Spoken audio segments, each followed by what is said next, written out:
Salam, perkenalkan nama saya Umar Abdul Aziz. Perkenalkan nama saya Rasul Kurniawan. Saya Muhammad Yusuf Hida. Saya Petra Endina Pajrat. Saya Andrea Setiana dan lagi. Saya Fahmi Aditya. Berikut materi dari kelompok kami. Oke, sekarang kita akan membahas kehidupan politik bangsa Indonesia pada masa demokrasi terpimpin, yaitu sejak tahun 1959 sampai dengan 1965.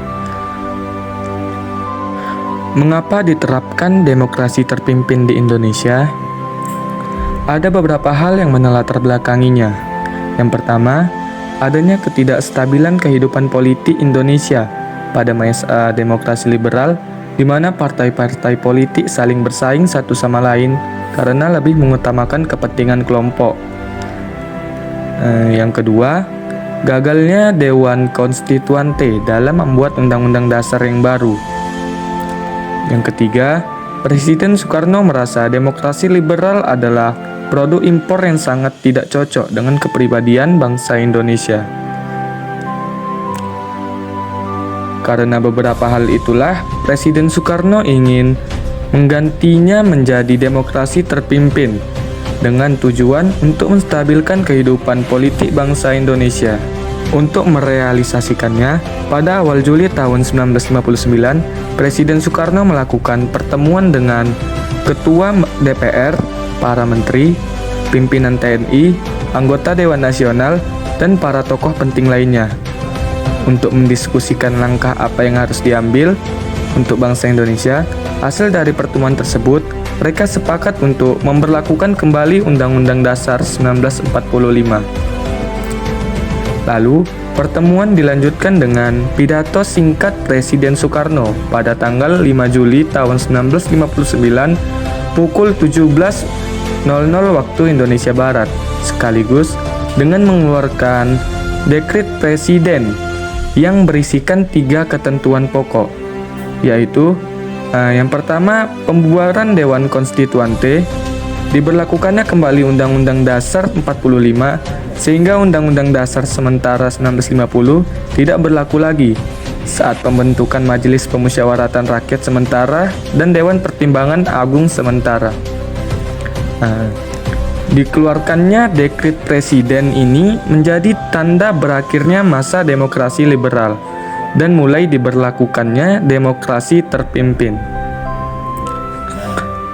Lalu, bagaimana kehidupan politik bangsa Indonesia setelah diterapkannya demokrasi terpimpin?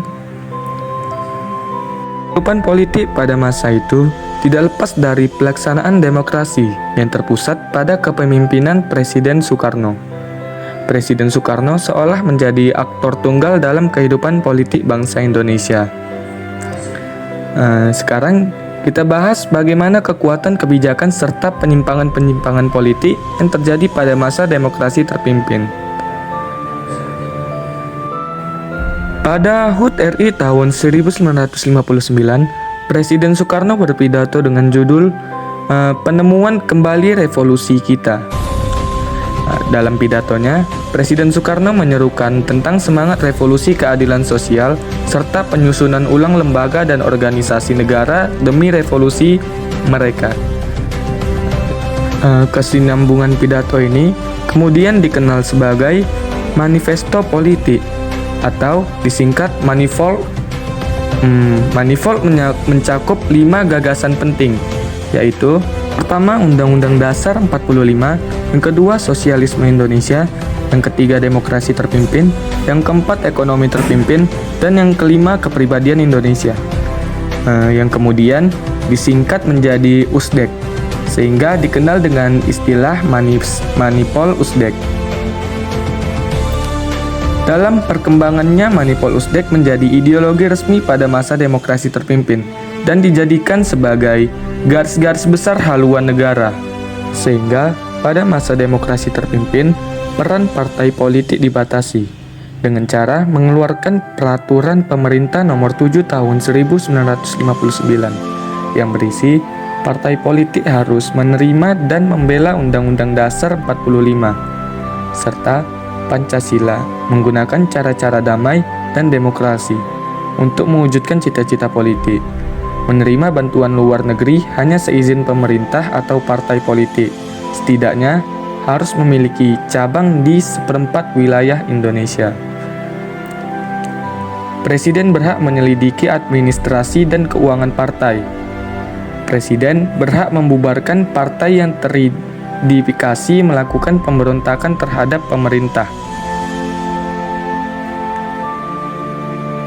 Untuk menegakkan demokrasi terpimpin, Presiden Soekarno membentuk Lembaga Negara Baru berdasarkan Peraturan Pemerintah Nomor 13 Tahun 1959 yang disebut Front Nasional.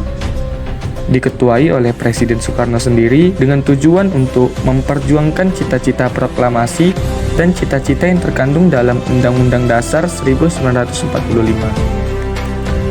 Karena menurut Soekarno, Indonesia masih belum sepenuhnya merdeka. Masih ada wilayah Indonesia yang diduduki oleh Belanda, yaitu wilayah Irian Barat pada tanggal 17 Agustus tahun 1945.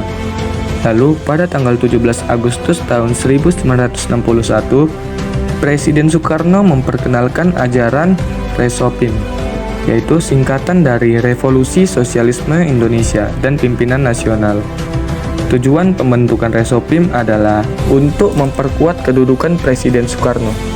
Sedangkan inti ajaran Resopim adalah seluruh unsur kehidupan berbangsa dan bernegara harus dicapai melalui revolusi, dijiwai oleh sosialisme, dan dikendalikan oleh satu pimpinan nasional yang disebut Panglima Besar Revolusi, yaitu Presiden Soekarno.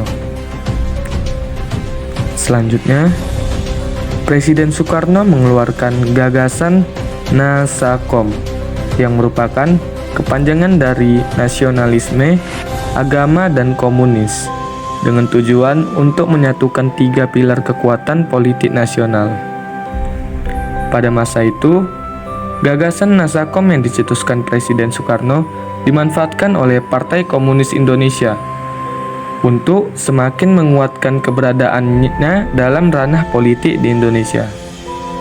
PKI berhasil meyakinkan Presiden Soekarno bahwa PKI merupakan partai pendukung utama kebijakan pemerintah.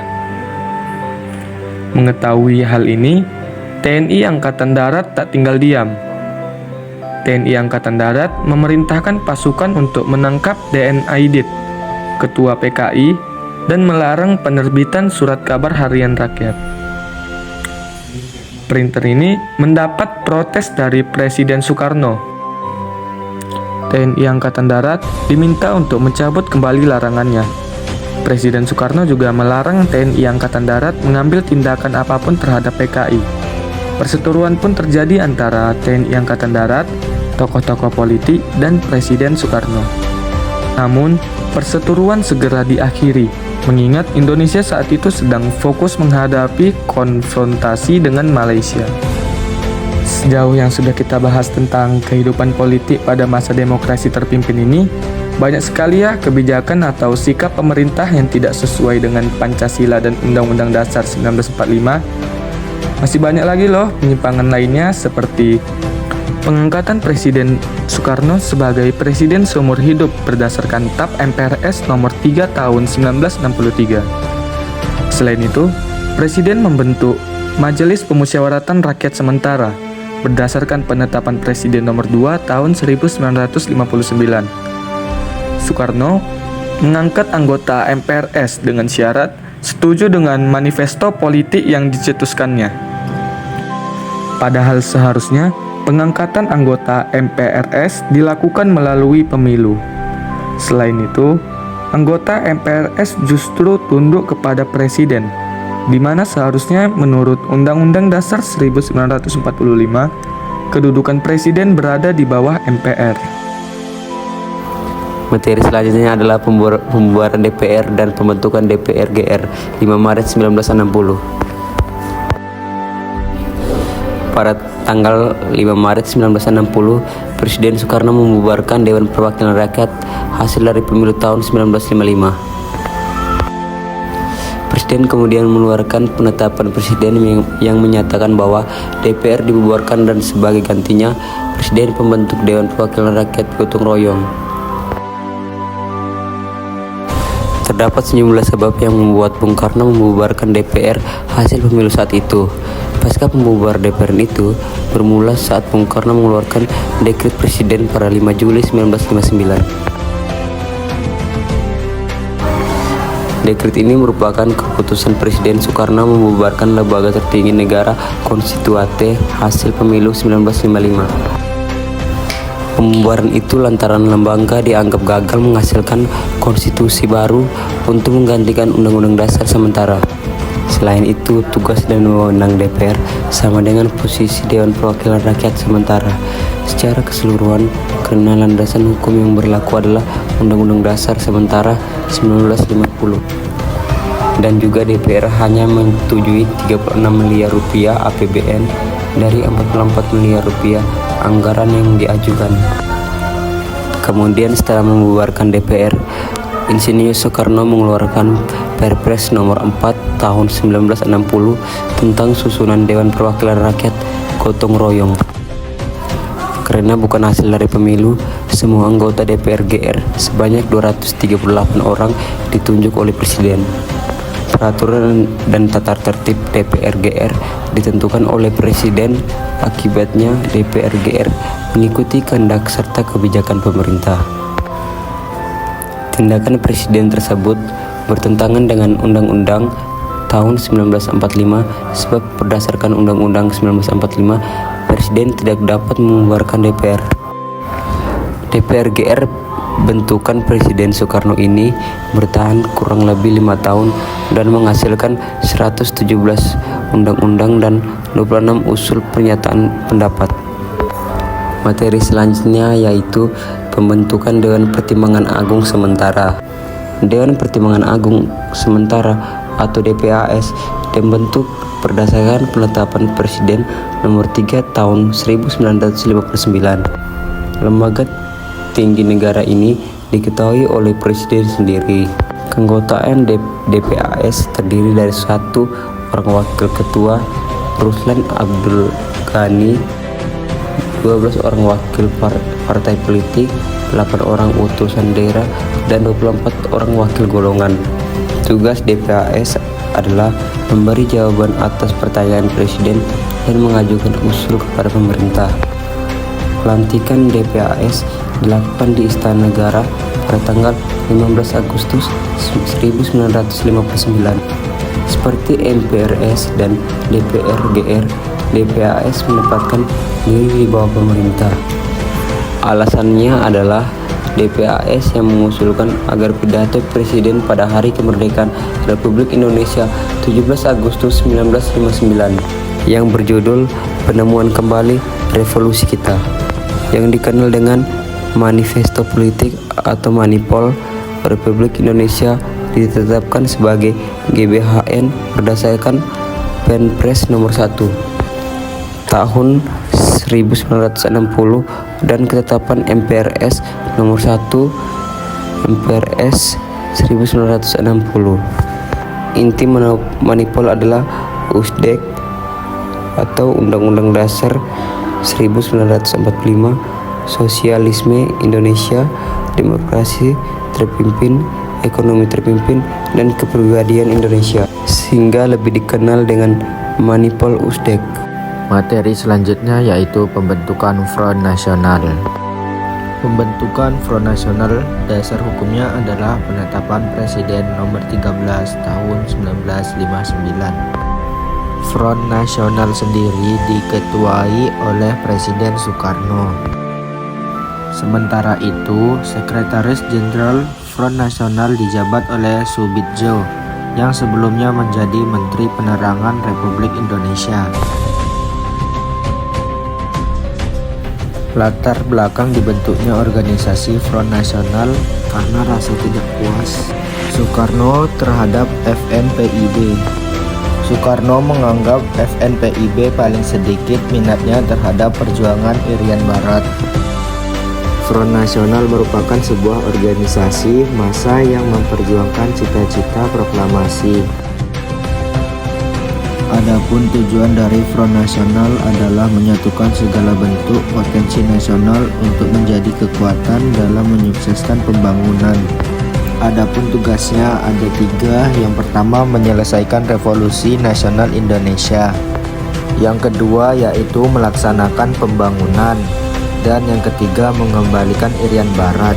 Dikarenakan pada tahun 1960-an itu Irian Barat belum menjadi bagian dari Indonesia, maka kemudian salah satu tugasnya Front Nasional lebih upaya mengembalikan Irian Barat kepada Indonesia. Pada perkembangan selanjutnya, Front Nasional mulai dibentuk di daerah lengkap dengan cabang, anak cabang, dan ranting, tidak terkecuali di Sumatera Selatan. Pada masa konfrontasi dengan Malaysia, Front Nasional melakukan kegiatan pelatihan semi militer untuk sukarelawan. Para sukarelawan kemudian dikirim untuk melakukan infiltrasi dan penyerangan. Materi selanjutnya yaitu pembentukan Kabinet Kerja. Kabinet Kerja yang dibentuk pada 10 Juli 1959. Terdapat programnya yang bernama Tri Program Kabinet Kerja. Isi Tri Program Kabinet Kerja yaitu 1. Mencukupi kebutuhan sandang pangan. 2. Menyelenggarakan keamanan rakyat dan negara. 3. Melanjutkan perjuangan menentang imperialisme ekonomi dan imperialisme politik Irian Barat. Selanjutnya, tujuan penting Kabinet Kerja, salah satunya yaitu mengatasi permasalahan ekonomi seperti inflasi yang tinggi, defisit anggaran, dan harga barang yang tidak terkendali. Kabinet ini bertugas menjalankan program yang diharapkan bisa memperbaiki kondisi ekonomi rakyat. Selanjutnya terdapat beberapa menteri-menteri di dalam Kabinet Kerja. Yang pertama, pemimpin kabinet yang dijabat oleh Presiden Soekarno. Ia juga selain menjadi pemimpin kabinet ternyata menjabat sebagai Perdana Menteri. Yang kedua, Menteri Pertama Koordinator Ekonomi, Keuangan, dan Pembangunan yang dijabat oleh Juanda Kartawijaya. Yang ketiga, Menteri Luar Negeri yaitu Subandrio. Yang keempat adalah Menteri Pertahanan dan Keamanan yang dijabat oleh Abdul Haris Nasution. Dan yang terakhir yaitu Menteri Dalam Negeri yang dijabat oleh Ipik Gandama. Selanjutnya yaitu terdapat konflik yang terjadi pada masa pembentukan Kabinet Kerja. Yang pertama yaitu gerakan separatis di daerah. Contohnya seperti Sumatera dan Sulawesi mengalami gerakan separatis yang menuntut otonomi lebih besar atau bahkan memisahkan diri dari pemerintahan pusat. Yang kedua, ketegangan antar ideologi, nasionalis, agama, dan komunis. Soekarno mencoba merangkul semua kekuatan politik besar di Indonesia melalui konsep Nasakom, nasionalisme, agama, dan komunisme, tetapi konflik antar ideologi tetap ada. Baiklah, saya akan menjelaskan sejarah tentang Ganevo. Apa itu Ganevo? Ganevo adalah suatu ajang olahraga yang didirikan dan dicetuskan Presiden Indonesia Soekarno pada akhir tahun 1962 sebagai tandingan Olimpiade yang diselenggarakan oleh Komite Olimpiade Internasional. Mengapa diadakan Ganevo? Mengapa Ganevo menjadi tandingan Olimpiade Internasional? Komite Olimpiade Internasional mesti lepas dari politik dan kata lain harus, tapi Soekarno punya prinsip berbeda. Baginya, olahraga bisa diterjemahkan menjadi penyaluran aspirasi politik.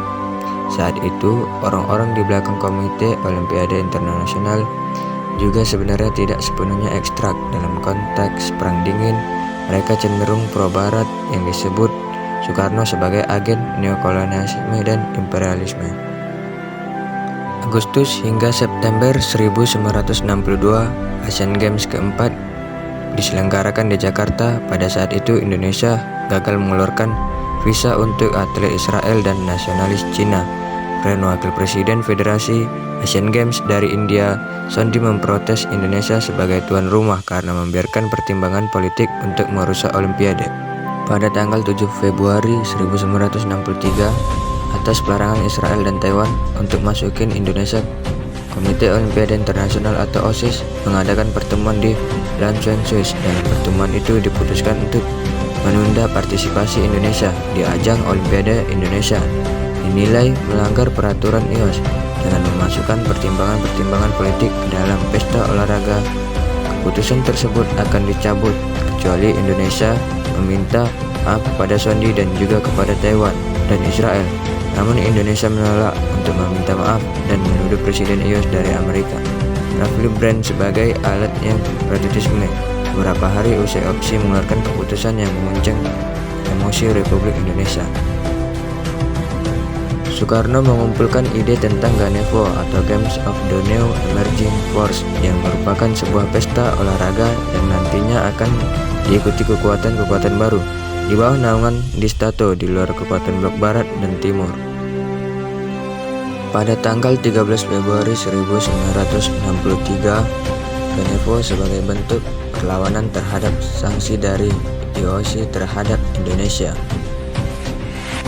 Pada tanggal 27 sampai 29 April, 12 negara diundang ke acara konferensi persiapan Ganevo di Jakarta. 10 November 1963, Presiden Soekarno membuka upacara untuk Ganevo pertama yang dihadiri oleh kontingen dari 51. Ganevo kedua di Phnom Penh, Kamboja pada 1966. Ganevo ketiga direncanakan di Pyongyang, Korea Utara pada 1970, namun tak pernah direalisasikan hingga akhirnya Ganevo selesai dan dibubarkan. Ganevo memiliki makna yang lebih esensial ketimbang lomba olahraga. Ganevo adalah penegasan sikap politik dari bangsa-bangsa terjajah.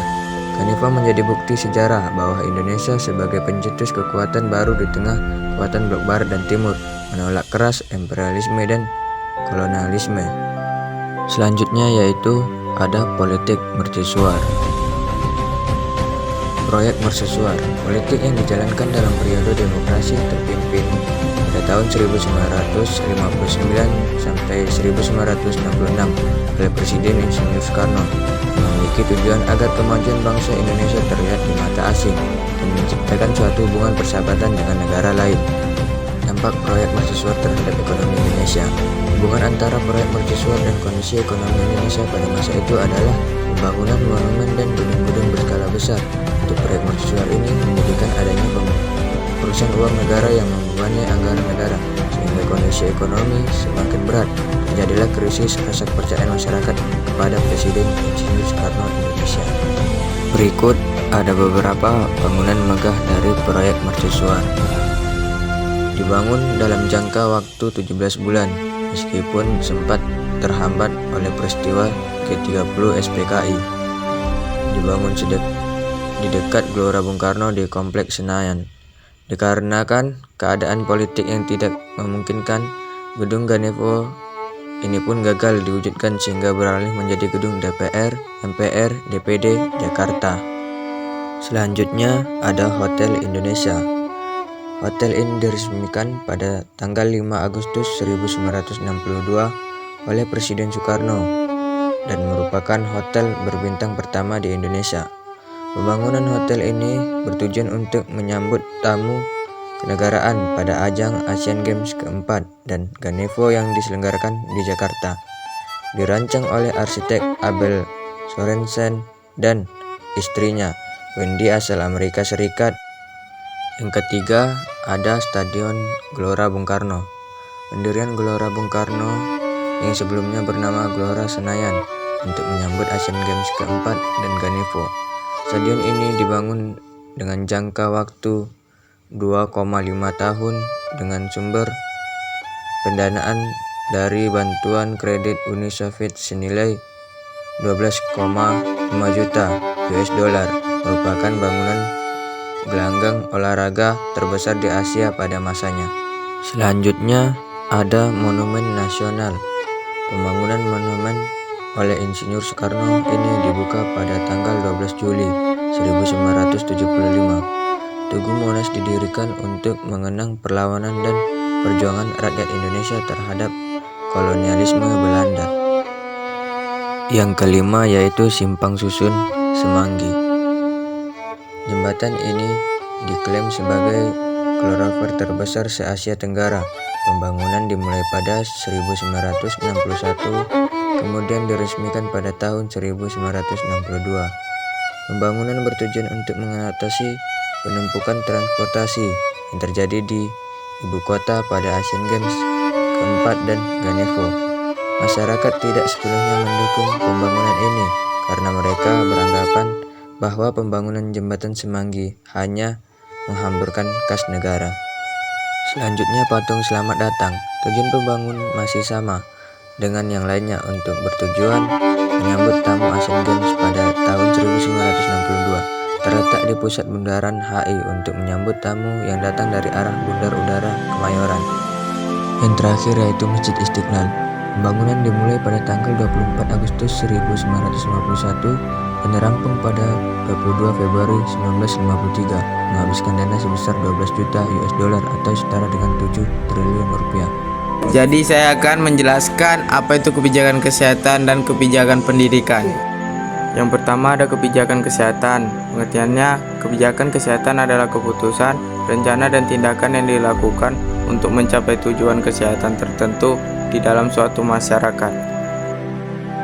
Yang kedua ada langkah-langkah membuat kebijakan kesehatan. Secara umum, tahapan-tahapan proses pembuatan kebijakan kesehatan antara lain adalah perumus masalah, formulasi kebijakan, implementasi kebijakan, monitoring kebijakan, dan evaluasi kebijakan.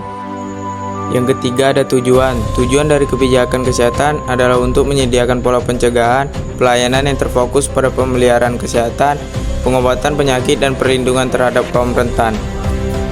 Selanjutnya yang keempat, komponen kebijakan kesehatan. Para ahli kebijakan kesehatan membagi kebijakan ke dalam 3 komponen, yaitu yang pertama konten. Konten kebijakan berhubungan dengan teknis dan institusi. Contoh, aspek teknis adalah penyakit diare, malaria, tipes, promosi kesehatan. Yang kedua ada proses. Proses kebijakan adalah suatu agenda yang teratur melalui suatu proses rancang dan implementasi. Yang ketiga ada konteks. Konteks kebijakan adalah lingkungan atau setting di mana kebijakan itu dibuat dan diimplementasikan. Faktor yang berada di dalamnya yaitu politik, ekonomi, sosial, dan kultur, di mana hal tersebut sangat berpengaruh terhadap formulasi dari proses kebijakan.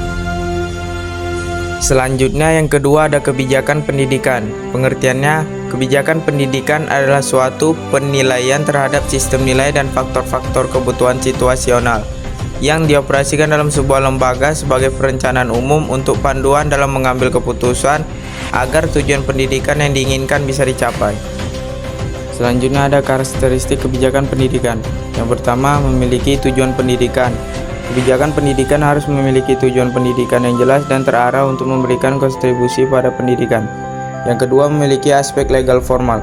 Kebijakan pendidikan harus memenuhi syarat konstitusional sesuai dengan hierarki konstitusi yang berlaku di sebuah wilayah hingga dapat dinyatakan sah dan resmi berlaku di wilayah tersebut. Yang ketiga ada memiliki konsep operasional. Kebijakan pendidikan sebagai panduan yang bersifat umum harus mempunyai manfaat operasional agar dapat diimplementasikan. Selanjutnya ada tujuan kebijakan pendidikan. Yang pertama, tujuan kebijakan berdasarkan tingkatan masyarakat. Tujuan kebijakan berdasarkan tingkatan masyarakat dapat ditelusuri dari hakikat tujuan pendidikan yang universal. Yang kedua ada tujuan kebijakan berdasarkan tingkatan politisi. Tujuan kebijakan berdasarkan tingkatan politisi dapat ditelusuri dari sumbangan pendidikan terhadap perkembangan politik pada tingkatan sosial yang berbeda, misalnya pada tingkat individual. Yang ketiga ada kebijakan berdasarkan tingkatan ekonomi. Menurut Yayan Batiar dengan alasan berikut. Yang pertama ada pendidikan adalah alat untuk perkembangan ekonomi, bukan sekedar pertumbuhan ekonomi. Yang kedua ada investasi pendidikan memberikan nilai baik, rate of return, yang lebih tinggi daripada investasi fisik di bidang lain.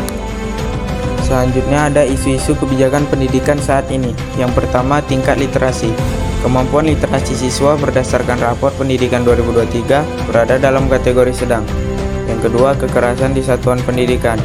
Yang ketiga, penyelesaian guru honorer. Yang keempat, pengembangan keterampilan guru. Yang kelima, peningkatan kualitas anggaran pendidikan. Yang keenam, dana abadi kebudayaan. Selanjutnya ada contoh-contoh dari kebijakan pendidikan. Yang pertama, berkomitmen terhadap penguasaan kemampuan dasar literasi dan numerasi. Yang kedua, mendukung guru dalam proses belajar mengajar. Yang ketiga, menyelaraskan sistem dengan komitmen pembelajaran. Yang keempat, mengukur pembelajaran secara berkala dan akurat. Arah politik luar negeri demokrasi terpimpin. Peran aktif Indonesia pada awal masa demokrasi terpimpin.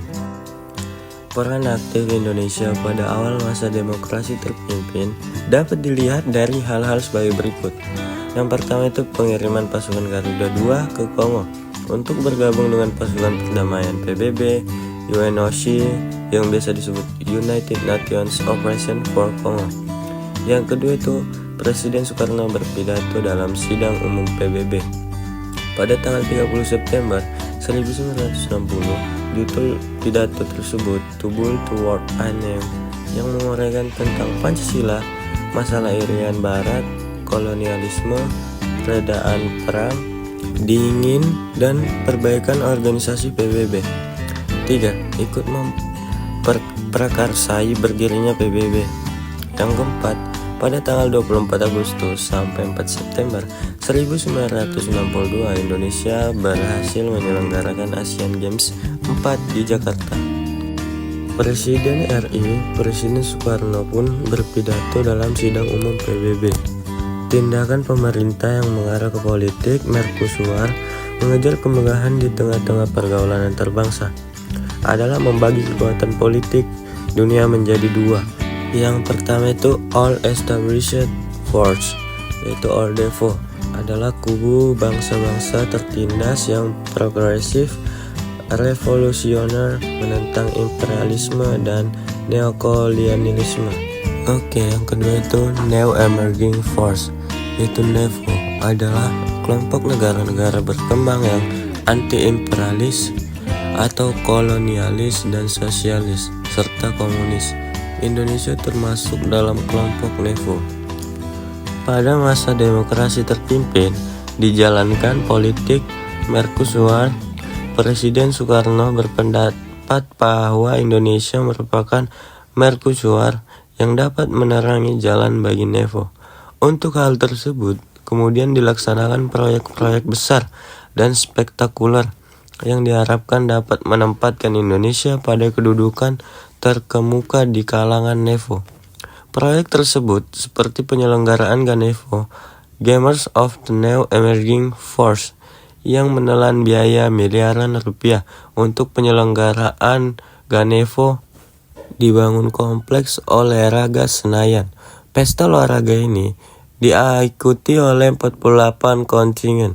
Memasuki tahun 1965, Indonesia membentuk Poros Jakarta Peking dan Poros Jakarta Phnom. Dan ada juga PEN Hanoi Peking penyanggang. Dengan terbentuknya poros semacam ini membuat Indonesia semakin mendekatkan diri pada negara-negara komunis. Konfrontasi Indonesia terhadap Malaysia. Tahukah kalian masalah ini?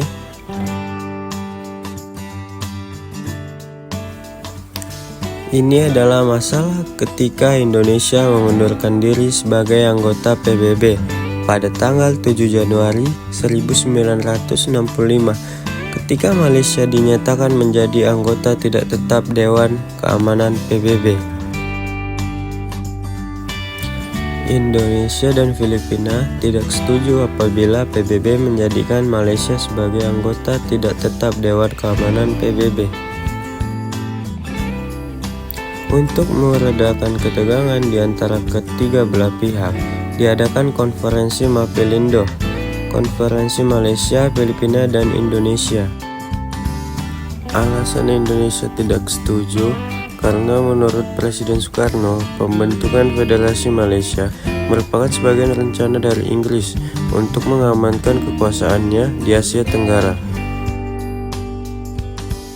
Sedangkan Filipina menentang karena memiliki keinginan atas wilayah Sabah di Kalimantan Utara yang secara historis dianggap Filipina adalah milik Sultan Sulu. Konferensi Mapelindo menghasilkan yaitu 1. Deklarasi Manila, 2. Persetujuan Manila, 3. Komunik bersama. Inti dari ketiga dokumen adalah Indonesia dan Filipina menyambut baik pembentukan Federasi Malaysia jika rakyat Kalimantan Utara menyetujui hal itu.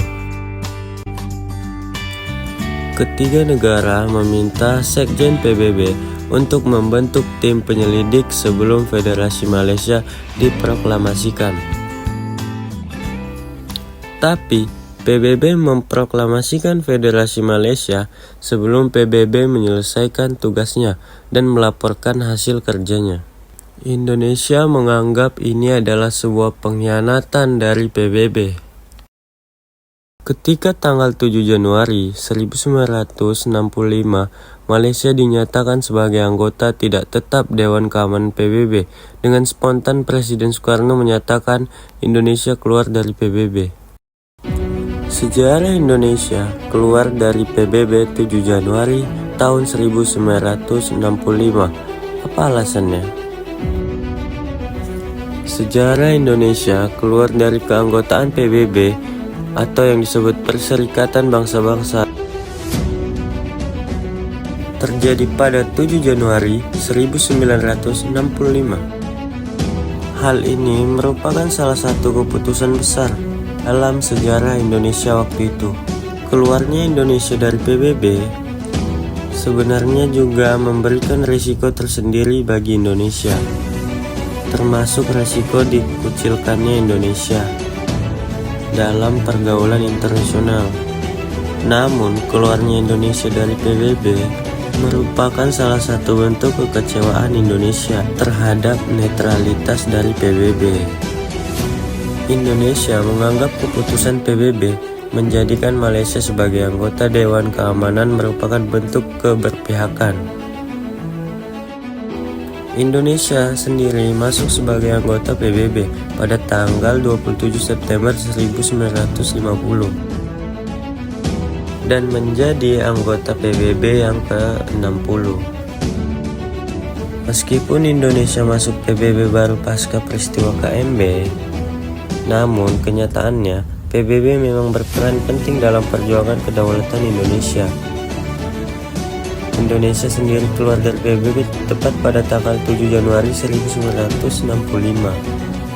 Terdapat beberapa alasan yang mendasari mengapa Indonesia akhirnya memutuskan untuk keluar.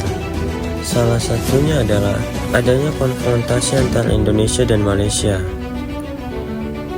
Indonesia menganggap bahwa pembentukan Federasi Malaysia oleh Inggris pada tahun 1961 itu bahkan neokolonialisme Inggris di Asia Tenggara.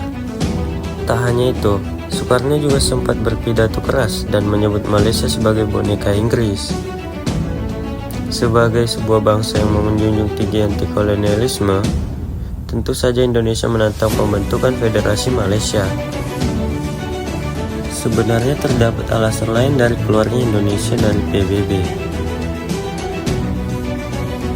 yaitu mengenai status. Pengangkatan Malaysia dalam keanggotaan Dewan Keamanan PBB. Pada awalnya, Soekarno sudah melayangkan ancaman akan keluar dari PBB apabila PBB mengangkat Malaysia dalam keanggotaan Dewan Keamanan. Karena hal itulah akhirnya Indonesia keluar dari PBB. Mengutip dari buku Bung Karno, Masalah Pertahanan Keamanan 2010. Soekarno menegaskan bahwa selama PBB masih seperti keadaan waktu itu, maka Indonesia tidak mau masuk kembali menjadi anggota PBB.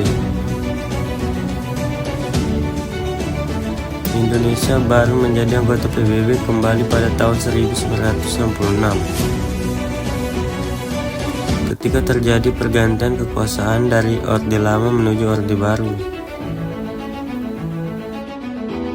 Bagaimana Soeharto mengeliminasi Soekarno dan ide-idenya? Mengatakan di bawah komando Soeharto, dikirimlah telegram tertanggal 19 September 1966 kepada Sekjen PBB. Intinya Indonesia ingin menjadi anggota PBB kembali. Sejak kembali Indonesia dalam PBB, Secara perlahan Indonesia mulai memperbaiki hubungannya dengan beberapa negara yang sempat terlibat konflik dengan Indonesia, termasuk Malaysia. Selama masa-masa revolusi fisik, peran PBB dalam menyelesaikan konflik Indonesia dengan Belanda terbukti memberikan hasil yang baik bagi Indonesia. Melalui upaya-upaya inilah, Indonesia berhasil lepas sepenuhnya dari penjajahan bangsa Barat.